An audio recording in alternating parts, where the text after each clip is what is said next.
Sa oras ng katahimikan, tuwing wala akong ginagawa, ang mga bakanting espasyo ay nagpapaalala na wala ka na. At kahit anong hinga, pikit, at libang ang gawin ko, alam kong hindi ka na babalik.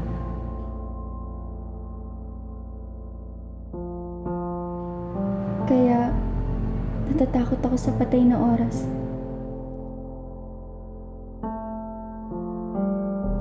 Pero, natutunan ko na mayroong pagmamahal sa pangungulila.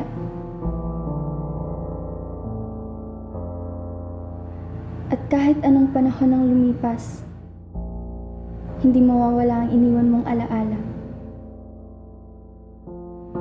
Kahit magbago ang mundo, kahit magbago ang ikot ng buhay ko,